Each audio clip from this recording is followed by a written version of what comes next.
네, 경제판 돋보기 시간입니다. 어제 시장을 이렇게 참 살펴보면 메타버스 게임의 광풍이 정말 일었다. 이런 말이 그냥 나올 정도로 매수세가 굉장히 많이 쏠렸습니다. 우리가 이러한 현상들을 어떻게 좀 해석을 해봐야 될지 또 어떻게 대응할지 함께 이야기 나눠보겠습니다. 오늘은 YG경제연구소 차영주 소장과 함께합니다. 어서 오세요. 안녕하십니까? 네.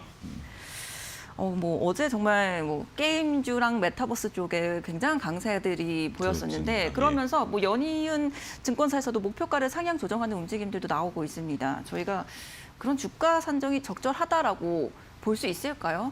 이 열풍으로 끝나는 건 아닌지 좀 걱정이 되거든요. 글쎄요, 일단 애널리스트 분들께서 나름대로 합리적인 이유를 가지고 그 목표 주가를 올렸다라는 부분들에 대해서는 저희가 어떻게 평가하기가 쉽지가 않죠. 그분들 나름대로 논리는 그러니까 여러분들이 보셔야 되는 게 일단 중요한 것은 현재 메타버스 관련 게임주들이 인기의 중심에 있는 것은 사실입니다. 네. 이러한 것들을 인정을 하고 그러다 보면 우리가 이제 주가라는 게 EPS와 PR과의 관계인데 EPS는 아직까지 그렇게 급등하는 모습들은 아니에요. 하지만 메타버스랑 NFT라는 것들이 이제 가속이 되면 PER을 좀 높게 줄 수는 있습니다.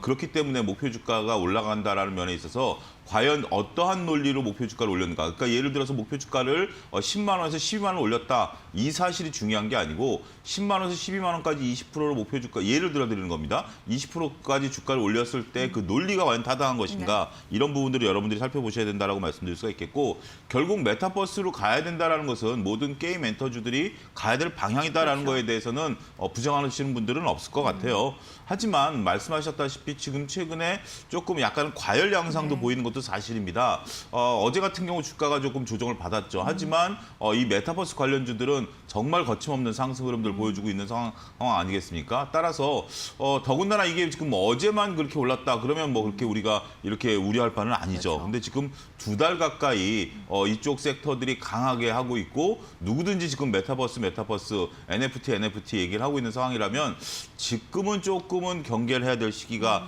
도래하지 않았는가 조심스럽게 말씀드릴 수가 있겠습니다. 네. 그래도 어제는 게임 관련주들이 이제 중국 판호에 대한 개방 이야기들이 나온 것들도 하나의 좀 모멘텀이 되지 않았을까, 우리가 기대를 해볼 만한 요소가 아닐까라는 생각도 좀 들거든요. 예, 그렇습니다. 일단 중국 그동안 막혀 있었던 판호, 그러니까 중국 시장이라는 게 어마어마한 시장 아니겠습니까? 따라서 이 판호라는 게 중국에서 드디어 게임 업체들이 영업을 할 수 있는 영업권과 같은 거 아니겠습니까? 그런 부분들이기 때문에 이러한 것들은 상당히 긍정적이다라고 말씀드릴 수가 있겠습니다. 그리고 최근에 우리가 이제 중국이 게임들을 좀 막아놨었던 상황인데 우리가 여러분들 잘 보셔야 되는 게 중국이 청소년들이 게임을 못하는데 판호 개방에 무슨 의미가 있느냐라는 건데 우리 게임도 대부분 이제 청소년 불가입니다. 청불이라는 게 붙는 거죠. 그러니까 청소년들 대상으로 하는 것은 게임이 셧다운에 들어가 있는 상황이지만 성인들을 대상으로 하고 있는 게임들, 우리나라의 게임들의 대부분 같은 경우는 거기에 해당이 안 된다라고 말씀드릴 수가 있겠죠. 지금 현재 중국과의 관계 개선이라든지 이런 부분들 시진핑 주석 오시는 겁니까? 근데 조만간 오시겠죠. 네, 지금 그러겠죠. 계속해서 연기를 피우고 있는 상황이기 때문에 이런 부분들 때문에 앞으로 개방이 더욱더 늘어날 것으로 보여지고요. 지금 일부 판호 허가를 받은 중국 업체들 그러니까 일부 그 게임 업체들 같은 경우는 매출이 상당히 많이 급증하고 있습니다. 따라서 그러한 효과들을 보게 된다라면 판호 개방은 게임 업체에서는 더할 나위 없는 호재다. 이렇게 좀 말씀드릴 수가 있겠습니다. 그러니까 어차피 성인을 대상으로 하는 게임들이기 때문에 그렇죠. 국내 게임들은 그런 네. 청소년 규제와는 전혀 상관없이 굉장한 호재로 받아들여야 된다라고 정리를 해보면 좋을 것 같고, 말씀처럼 게임 업체들은 이제 NFT, 메타버스 안 할 수가 없는 상황인 것 같아요. 너도 나도 하겠다고 할 것 네. 같고, 그렇다면 투자자 입장에서는 어떤 업체들을 정말 선호를 해야 되고 우리가 투자를 해봐야 되는지, 그 옥석을 가릴 수 있는 기준을 뭐로 삼아야 되는 게 좋을까요? 메타버스는 누구든지 갈 수 있다라고 보여집니다. 저는 어제 깜짝 놀란 게 어제 집에서 가족이 이렇게 그 학교 후배들이 보낸 영상을 봤는데 네네. 메타버스화돼서 봤어요. 그러니까 네네. 이제 거기에 그러니까 제가 표현할 수 있는 한계는 겁니다. 아바타를 만들어가지고 그렇죠. 그 아바타를 통해서 그 후배들하고 같이 무엇인가를 하고 일부 동영상도 나오고 깜짝 놀랐습니다. 네. 그래서 둘이 참 신기하다. 이렇게 메타버스가 이걸 학생들이 만든 건데 네. 그런 것들을 만들 수 있는 시대가 됐구나. 그렇죠. 누구나 쉽게 할 수 있는, 시대. 만들 수 있고 구현할 수 있는 시대가 됐구나라는 것을 보고 정말 깜짝 놀랐는데 그만큼 메타버스를 안 할 수는 없습니다. 근데 이제 말씀하신 것처럼 옥석을 가려야 되겠죠. 네. 메타버스 메타버스라는 것들은 제가 말씀드린 것처럼 기술에 관련된 부분들은 이제 휴대폰으로도 그런 것들을 만들 수 있다라고 보여지면 기술력을 가지고 되는 부분들은 아닙니다. 지금 현재 메타버스와 저는 NFT 코인이 좀 붙어줘야 된다. 그러니까 결국 이 메타버스를 한다라는 것은 단순하게 구현하는 거 아니겠습니까? 그렇지만 NFT 코인이 붙는 순간 이게 수익화될 수 있다라는 거죠. 그렇게 만든 메타버스에 거기에 이제 NFT 코인이 붙는 거기 때문에 이러한 부분들에 대한 것들이 중요하다라고 말씀드릴 수가 있겠죠. 따라서 구체적으로 어떻게 메타버스를 구현할 것인가, 이것을 어떻게 수익화할 것인가, 단순하게 구현해서는 문제되는 건 아니죠. 우리가 이제 홈페이지를 처음에 글쎄요, 제가 이제 직장 생활할 때만 하더라도 인터넷이 막 개화될 때라 홈페이지 만드는 것만 보면 와, 너도 홈페이지 만들어 막 이런 거였는데 네. 홈페이지는 지금은 너무나도 단순한 거고 그렇죠. 그렇지만 그걸 통해서 어떻게 돈을 버느냐가 중요한 거 아니겠습니까? 네. 따라서 지금 뭐 유튜브를 만드는 것도 단순하죠. 누구든지 유튜브를 찍을 수 있죠. 하지만 유튜브를 통해서 수익을 내는 게 중요하지. 이런 부분들을 보게 된다라면 NFT 코인을 만들어낼 수 있는 기업들 몇 개 안 되기 때문에 단기적으로 조심해야 되고, 또 메타버스라는 게 지금 저는 이런 생각이 솔직히 들어요. 1999년에 닷컴 버블이라는 게 있었어요. 그런 말씀 많이 하시더라고요. 예, 닷컴 버블이 있었는데 지금 버블 판명되지 않았습니까? 네. 그때 지금도 모든 게임 업체들이 NFT 하는 게 마치 그때의 트라우마가 생각이 나는 것처럼 그때를 경험했던 제 나이가 드러나나요? 하여튼 뭐 그때도 저도 증권회사에 있었기 때문에 그때를 경험해봤던 입장에서 본다라면 지금 너나 할 것 없이 NFT를 붙이는 게 그때의 재현 같은 느낌을 지울 수 없다라는 점도 말씀드릴 수가 있겠습니다. 굉장히 긍정적으로는 보고 계시는데 조심스러운 부분들도 그렇습니다. 하나하나 지금 말씀해 주시고, 지금 게임즈 내에서 우리가 골라보자면 그러니까 메타버스는 그냥 판이라는 거죠. 그렇습니다. 판을 판입니다. 만들어주고 거기서 수익성은 NFT로 내야 된다. 그렇습니다. 그 두 예. 가지를 영위할 수 있는 업체를 봐야 되는데 그런 업체 어디를 좀 주목하고 계세요? 치고 나간 업체가 있죠. 가장 먼저 치고 나간 업체가 위메이드입니다. 위메이드 그렇죠. 미르포라는 업체를 통해서 우리가 NC소프트와 위메이드를 많이 비교를 하실 거예요. NC소프트가 이번에 그 리니지 W를 만들어냈을 때도 처음에 실망감들이 있다라고 표현했던 게 뭐냐면 계속해서 돈을 써야 되는 게임입니다. 게임이란 계속 돈을 써야 되는 게 이제 NC소프트고, 위메이드는 게임을 통해서 우리가 코인을 채굴할 수 있고 이 코인이 빗썸에서도 거래가 되더라고요. 그럴 정도로 이게 지금 결국 수익화할 수 있다. 그렇죠. 개인이 돈을 벌 수 있다. 그러니까 게임을 하면서 돈을 썼던 상황에서 게임을 하면서 돈을 벌 수 있는 그런 상황들이 연출이 된다라면 위메이드 미르포 같은 경우 상당히 긍정적이다라고 말씀드릴 수가 있겠고, 이런 것들은 게임의 역할을 바꿨다라는 점에 있어서는 선두 대장 주자로서 결국 위메이드가 꺾이지 않는 이상 게임주들이 따라가는 모습들은 계속해서 나올 가능성이 높다 말씀드릴 수가 있겠습니다. 어떻게 보면 게임의 대장주 자리를 바뀐 것이다. 그렇죠. 이렇게 볼 수 있는 NC소프트 건가요? 주가가 얘기해 주는 네. 거죠. NC소프트 같은 경우는 지금 바닥권에 있고요. 위메이드 같은 경우는 고공행진을 하고 그렇죠. 있기 때문에 결국 주가가 대장의 역할을 극명하게 드러내고 있지 않을까 네. 말씀드릴 수가 있겠습니다. 그래서 저희가 사실 한 달 전쯤에 네. 메타버스에 대한 이야기를 한번 나눈 적이 있었어요. 그렇습니다. 이 시기에. 예. 그때도 굉장히 조심스럽다. 이 네. 건너가는 굴곡에 지금 여기에 캐즘에 있다. 대한, 예, 네, 여기에 말씀드리는- 건너가야 된다라고 말씀해 예. 주셨는데 지금 이제 한 달이 지난 지금 보시기에도 아직도 좀 기다려야 된다라고 보세요?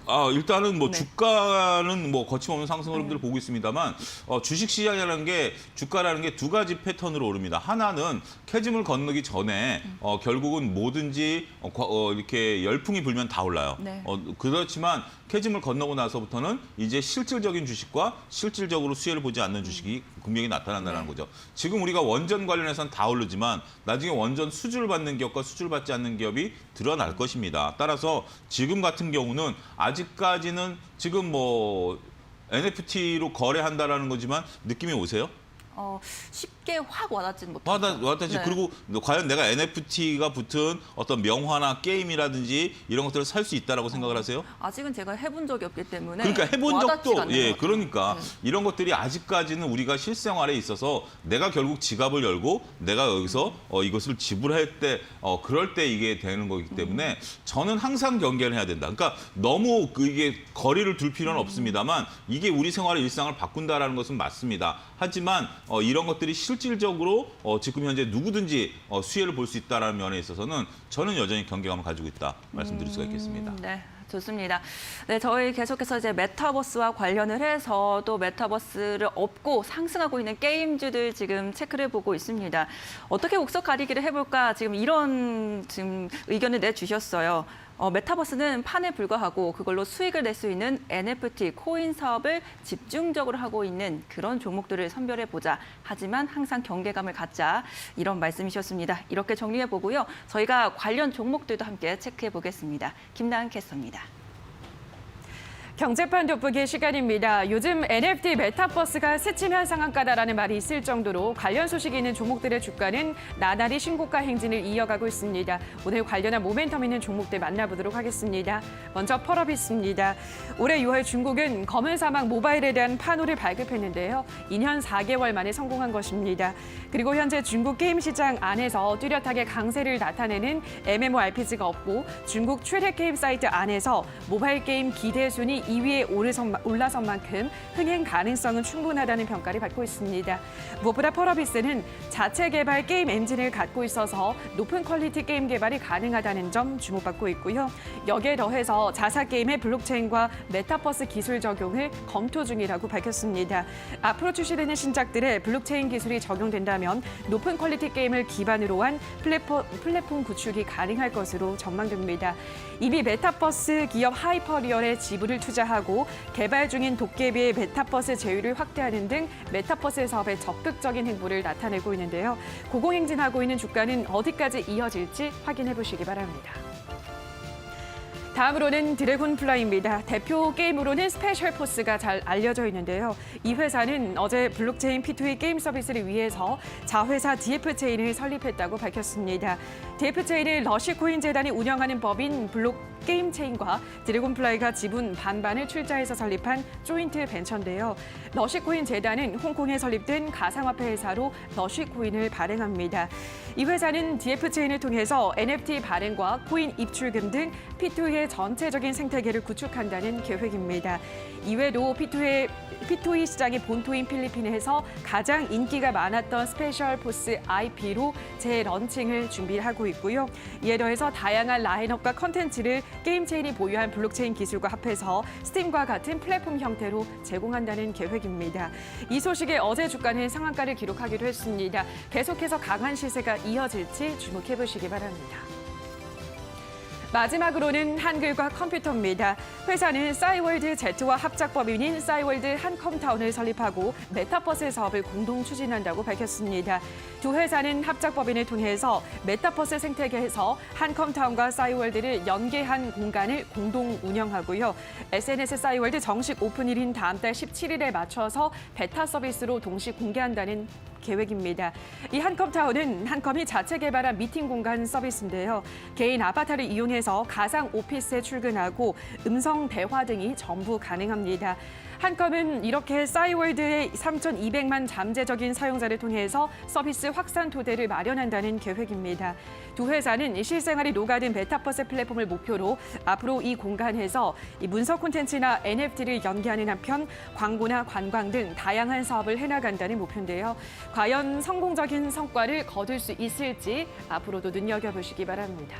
자, 여기까지 오늘은 메타버스 NFT 관련한 종목 확인하셨습니다. 네, 관련주 함께 체크하고 왔습니다. 저희도 이제 종목 이야기를 좀 여쭤보려고 하는데 저희가 앞서 말씀드렸다시피 한 10월 15일쯤에 이 이야기를 했어요. 그때 메타버스 탑픽으로 덱스터다 이렇게 설명을 해주신 이후에 덱스터가 정말 주가가 날아갔습니다. 네, 어제도 어제 정말 상한가까지 폭등을 했고요. 제가 이제 그 메타버스의 덱스터를 말씀드렸던 이유 중에 하나가 덱스터라는 종목이 갖고 있는 특성 때문에 그렇습니다. 근데 이 덱스터를 장기 보유하기에는 현실적으로 쉽지가 않습니다. 왜 그러냐면 지금 현재 메타버스 열풍이 불고 있기 때문에 메타버스를 그럼 구현할 수 있는 업체가 몇 개냐라고 봤을 때 실질적으로 메타버스와 가장 근접한 업체 중에 하나가 저는 덱스터다라고 한 달 전에 봤거든요.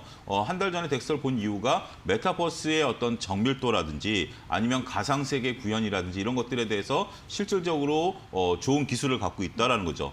근데 제가 장기 보유하기는 어렵다라고 냉정하게 말씀드리는 제 개인적인 이유 중에 하나는 일단은 뭐 어제 급등했기 때문에 오늘은 조금 변동성에 대한 부분들이 있긴 하겠습니다만 기술은 무차별화될 것 같아요. 그러니까 결국 덱스터가 갖고 있는 덱스터 같은 경우는 지금 제가 이렇게 머리 모양이 이렇게 되는 것을 대충 하는 게 아니라 이게 한 가닥 이렇게 구현할 수 있거든요. 그러니까 이제 앵커께서 이제 바람에 머리가 날리는 것을 구현할 수 있을 정도로 정밀할 그런 건데 우리가 항상 그렇죠. 기술이라는 것은 시간이 지나고 나면 평준화가 돼요. 평준화되고 어떤 컨텐츠를 담고 어떤 메타버스를 구현할 수 있고 어떤 NFT를 붙일 수 있느냐가 중요한 것이지 기술은 초반엔 중요합니다. 따라서 제가 초반에 여러분들에게 말씀을 좀 드렸고요. 이미 어느 정도 주가가 반영돼 있는 상황이기 때문에 단기 구현에 대해서 보유하고 계신 분들 당연히 축하드리고요. 이익을 적절하게 시현하시는 것도 좋은 방법이 되지 않을까 말씀드릴 수가 있겠습니다.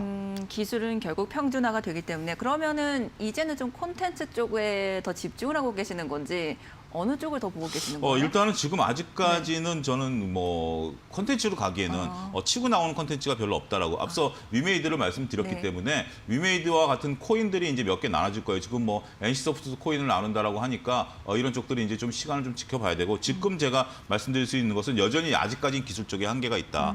그러면 위지 스튜디오 같이 메타버스를 가상 세계로 이제 구현할 수 있는 네. 이런 쪽들이 실질적으로는 아직까지는 관심을 좀 두셔야 된다. 그러니까 여러분들이 구분하십시오. 그러니까 지금은 아직까지는 기술 쪽에 있는 거니까 제가 그 덱스터에 대해서 변동성을 말씀드린 것은 어제 급등했기 때문이고요. 네, 주가적인 차원에서. 그런 것들을 잘 보시고 지금 위지역 스튜디오 같이 이렇게 이런 것들을 가상 스튜디오에서 이런 것들을 구현할 수 있는 업체들에 아직은 단기적으로 관심을 가지시고 중기적으로는 NFT와 관련돼서 컨텐츠를 보유하고 있는 우리가 지금 다양하게 지금 현재 그 플랫폼도 처음엔 플랫폼을 중요시하다가 이제 이 플랫폼에 컨텐츠를 중요시하지 그렇죠. 않습니까? 이런 것처럼 이게 진화가 될 겁니다. 이 진화가 되는 것들을 여러분들이 그 흐름을 잘 읽어내신다라면 좋은 투자 포인트를 찾아내는데 팁이 되지 않을까 말씀드릴 수가 있겠습니다. 네, 메타버스와 관련을 해서는 아직까지는 기술을 얼마나 더 잘 구현해내는가 여기에 좀 더 집중해서 투자를 해보시고 결국 기술은 근데 표준화가 되기 마련이죠. 그때쯤에는 이제 콘텐츠 관련 업종 가운데 어떤 콘텐츠에 적용이 잘 되는가를 한번 투자 포인트로 삼아보시면 좋을 것 같습니다. 지금까지 와이즈경제연구소의 차영주 소장과 함께했습니다. 감사합니다. 감사합니다.